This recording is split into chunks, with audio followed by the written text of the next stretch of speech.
Salamat sa kapangyarihan ng mahiwagang hangin.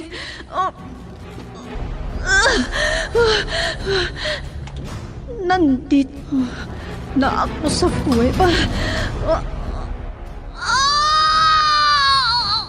Aray ko! Manganganak na ako!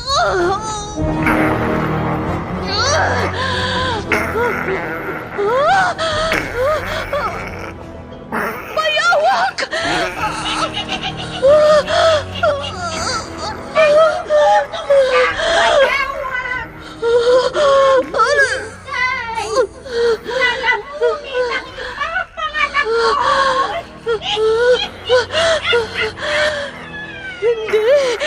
Hindi ko ipahihintulot. Bathala ng hangin! Iligtas mo ang lahi mo!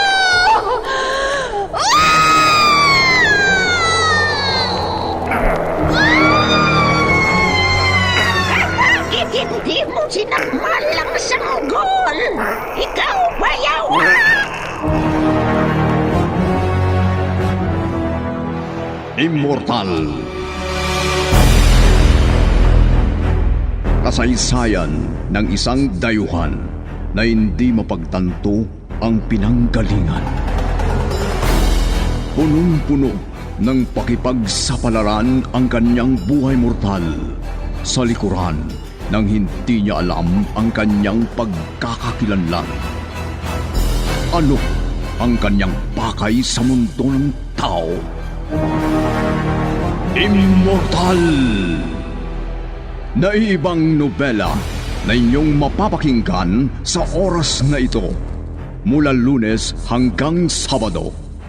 Nobela at sa panulat ni Leti Astudillo Aquino at sa direksyon ni Lubimin Aquino Sr. Mula sa Lovelet Artist and Talent Center Drama Productions, handog sa inyo ng #1 and most trusted radio network in the country, Bombo Radio Philippines. Basta Radio Bombo!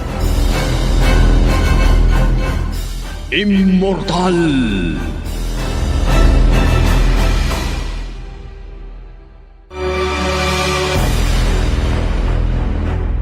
Ang nakaraan. Inutos ng hari ng di napangalanan na mundo ng mga immortal na itago o ilayo ang babae na malapit ng mga anak para mailigtas ang isisilang nito dahil wala nang mapahintulutan na may panganak dahil magulo na ang kanilang mundo. Di na nag-atubili si General Artemis na inilayo ang mortal na babae na magiging ina ng kanyang lahi. Samantala, sa mundo ng tao, masaya ang magkamag-anak na Riana at Masa na magtutulungan para guminhawa naman ang kanilang buhay. Naging domestic helper ng mag-asawang may kaya sa buhay. Nakarating si Riana sa ibang bansa at nag-for good naman si Masa na pumasok bilang katulong din dito sa Pilipinas. Ang dating amo ni Masa ang naging amo rin ni Riana. Nakarating si Riana sa pupuntahan nito at nakilala ang magiging amo niya. Nalaman niya na laging may sakuna o unos sa lugar ng mga ito. At ngayon, narito ang karugtong ng bago nating nobelang pinamagatang Immortal!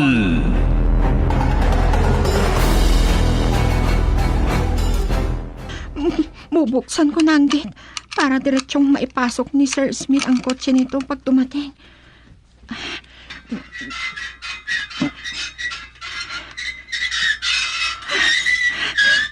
Ayan, nakabukas na. Ay! Lumalakas na ang hangin! May nagpapatulong. Titignan ko.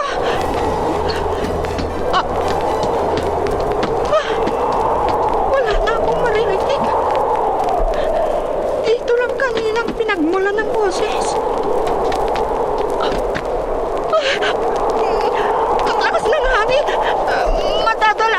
hangin!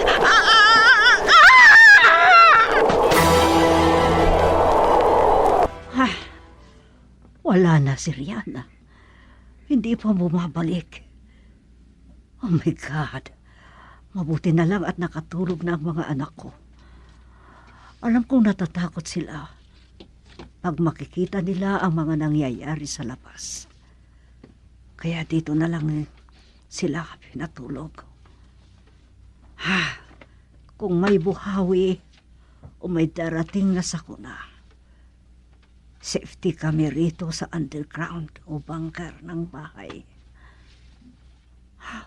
Pero ang asawa ko hindi pa dumadating. Oh my God. Huwag mo sanang pabayaan ang asawa ko. Huwag sanang mapahamak. Wala sanang masamang mangyayari sa kanyang pag-uwi. Pero si Rihanna, hindi na bumalik. Sinabi kong babalik agad. Basta mabuksan na ang gate. Pero bakit wala pa siya? Tingnan ko. Baka nandun pa si Rihanna. Pero malakas na ang hangin. Ano na kaya ang nangyari sa kanya? Diyos ko, kailangang makabalik ako sa bahay ng mga amo ko. Pero nadadala ako ng malakas na hangin. Kailangan makabalik ako. Hindi ako bibitiw dito sa aking kinakapitan. Ano itong nangyayari sa akin? Diyos ko, tulungan niyo ako.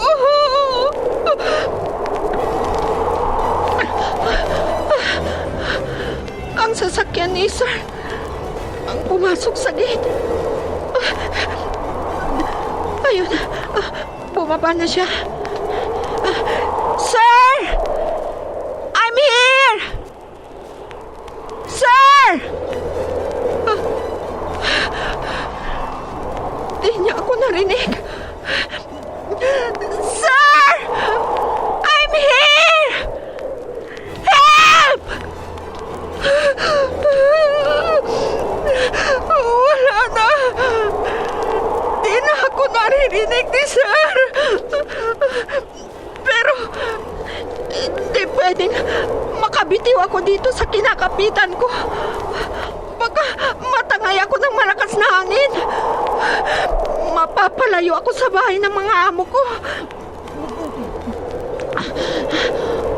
Uupo ako para di ako mangalay.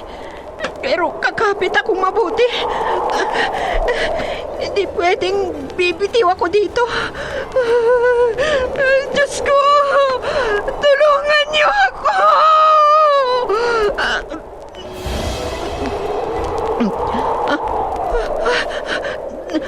Ano yung nakikita ko na parang nasa tuktok ng mga gusali sa di kalayuan? Parang apa na pinaglalagyan ng ice cream na hugis. Maitim at parang usok.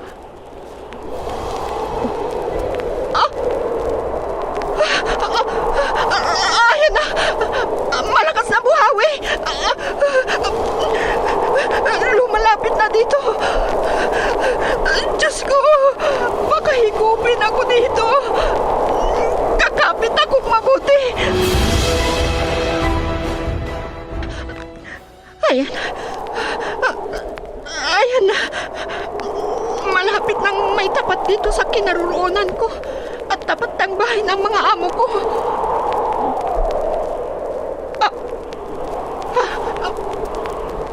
Parang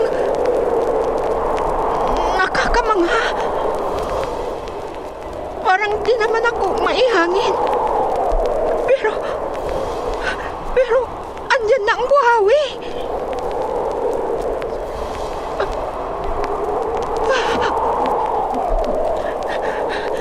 Malapit nang aabot sa lupa. Ang dulo ng maitim na parang apa sa lupa. At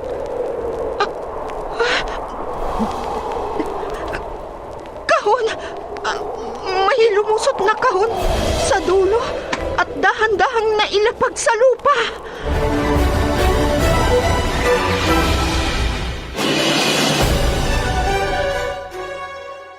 Why, my dear, where is Rihanna? I don't know. I told her to come back quickly, but she didn't come back. Oh my God, what happened?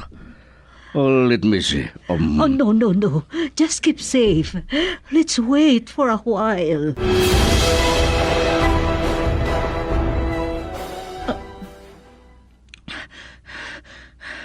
Wala na yung buhawi.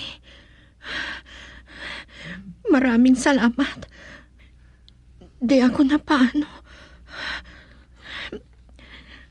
Walang nangyaring masama sa akin. Dito sa kinapitan kong gate ng kapitbahay nila, doktora.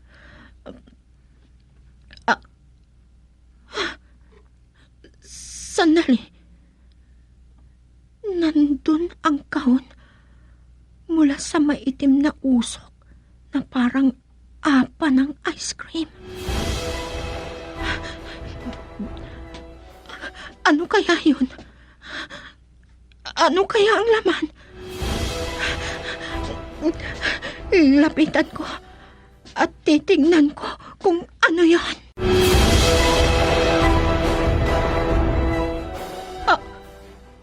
Diyos ko! Sanggol!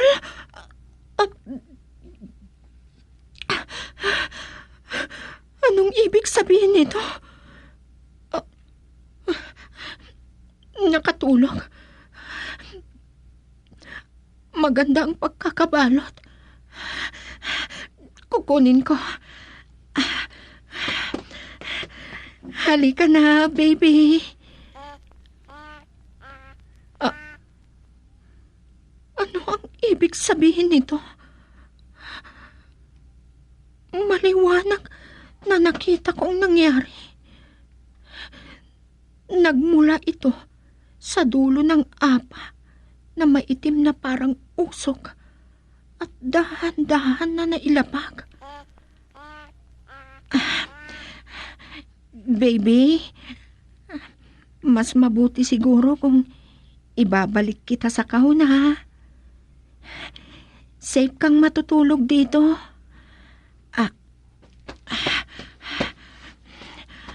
Bubuhatin ko na ang kahon at babalik na ako sa bahay ng mga amo ko.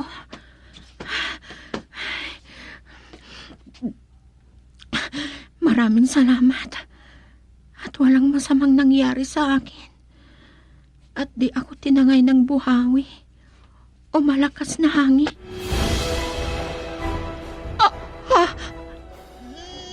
Nagiba ang bahay ng mga amo ko. Hindi ko napansin ang namalayan. Diyos ko, di ko na namalayan ang mga nangyayari. Ano na kayang nangyari kina doktora? Diyos ko, ano na ito?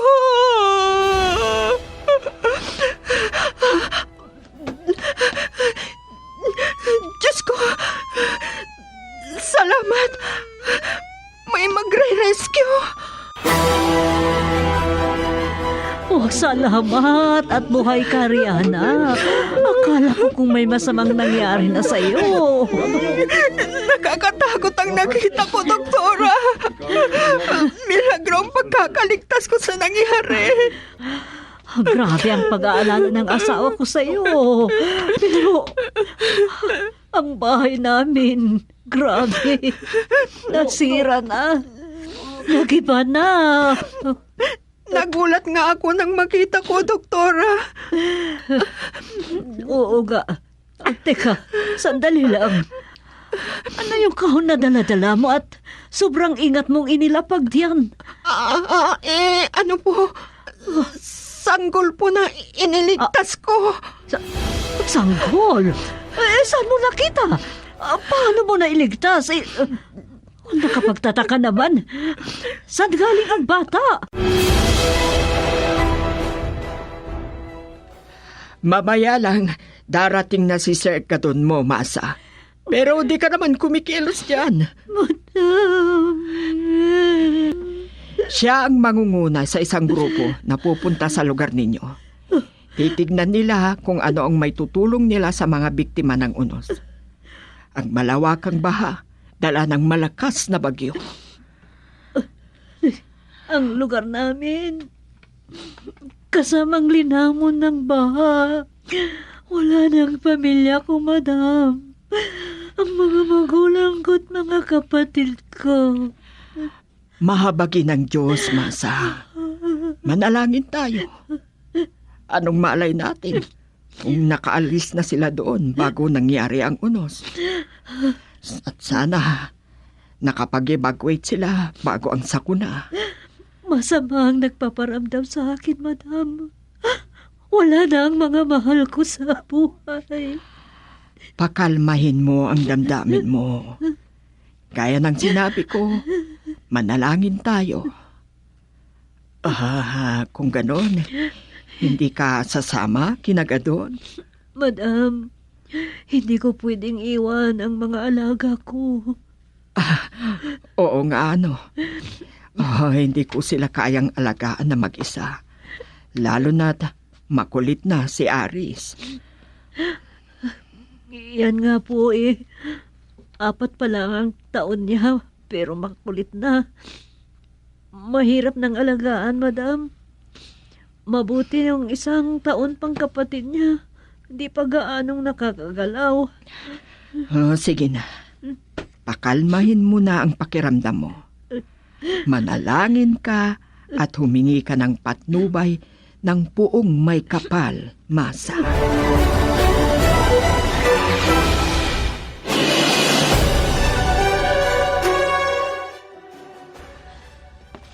Ano man ang balita tungkol sa mga mahal mo sa buhay, malalaman mo agad.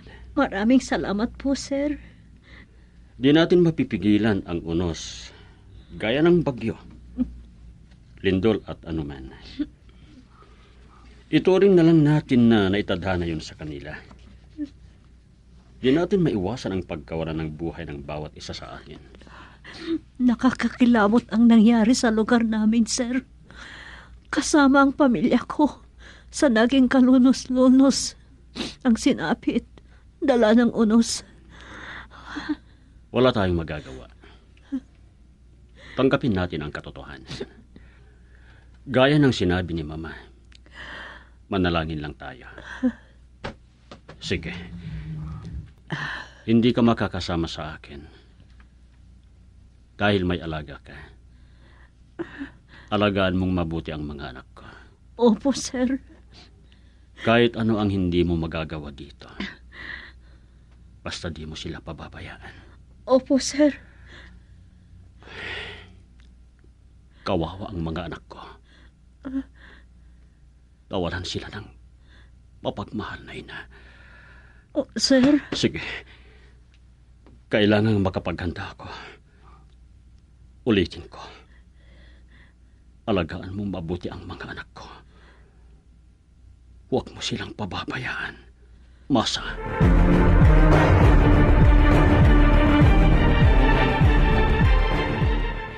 Isang politiko ang anak ko. Ah, Marami siyang koneksyon. Kaya madali lang silang gumalaw para magbigay ng tulong. ganun po ba? Matulungin ang anak ko. Lalo na sa panahon ng kalamidad o unos. Mabuting tao si sir, madam. Oo, Masa.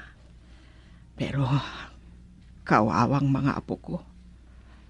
Maaga silang naulila sa ina. Eh, ano pala ang nangyari sa mama nila, madam? Hindi ko maunawaan ang mga pangyayari hanggang ngayon. Ha?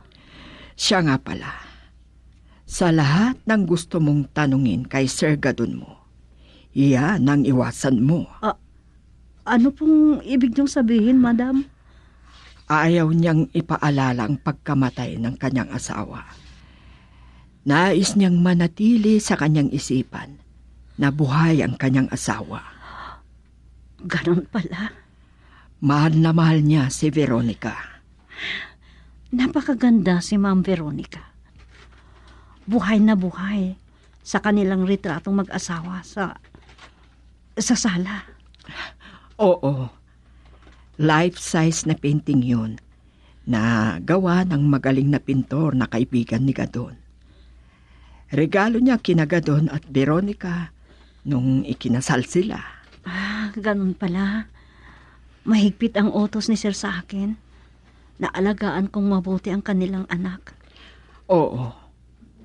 Wala nang pinakamalaga sa kanya kung hindi ang mga anak niya. Kaya alagaan mo silang mabuti.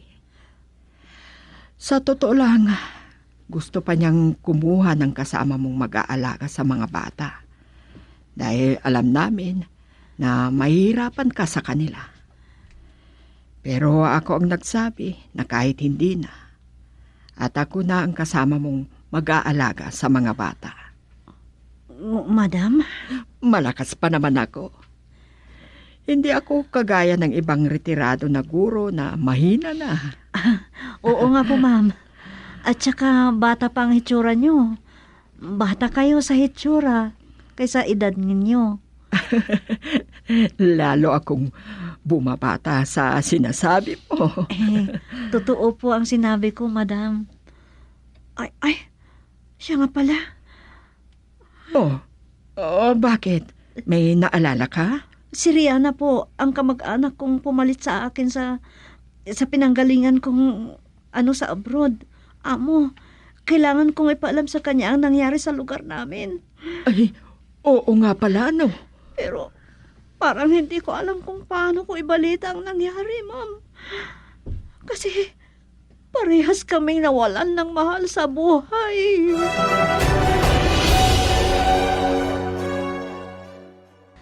Pansamantala itong tinitirhan natin na bahagi ng bahay na hindi masyadong nasira, Rihanna. Kaya magtiyaga ka muna, ha? Mabuti at hindi nasira ang bunker, madam. Oo, matibay ang bunker, Rihanna. Doon kami pumupunta pag may darating na sakuna na dala ng kalikasan. Pero ito na ang pinakagrabe na dumaan dito sa lugar namin. Dahil nasira na ang bahay. May tawag sa akin si Ate Masa, madam. Kumusta na kaya siya? Sige, sagutin mo. Rihanna. Wala na sila. Wala nang mga mahal ko sa buhay. Ganun din dito, ate. Grabe ang nangyari dito. Rihanna. Wala na silang lahat, ate. Hindi lang ikaw ang nawalan ng mahal sa buhay, Rihanna. Hindi lang tayo. Marami tayong nawalan ng kamag-anak o mahal sa buhay dito sa atin. Wala na tayong uuwian. Rihanna, ipanalangin na lang natin na mali ang balita na nawas out ang lugar. Hinihintay ko pa ang balita o tawag ng amo kong pumunta doon. Ha? Pumunta doon ang amo mo, ate? Oo. Ay, hindi ko pala nabanggit sa'yo na isang mataas na opisyal ang amo kong lalaki. Ganun ba? Oo, opisyal sa gobyerno. At pakalmahin mo ang pakiramdam mo, ha? Tatawagan kita pag nakumpirma ko na kung anong nangyari o sitwasyon doon. Sige, ate. Tawagan mo ako, ha? Oo. O sige na, bye. Sobrang iyak ni Rihanna. Kung bakit ganun lamang ang kinahinatnan ng mahal namin sa buhay. Ano pala yung sinabi niya? Grabe din daw nangyari sa kanila doon. Bakit? Ano kaya ang nangyari?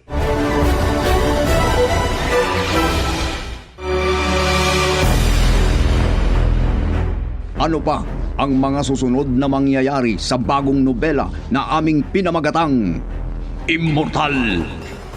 Nobela at sa panulat ni Leti Astudillo Aquino at sa direksyon ni Lufimin Aquino Sr.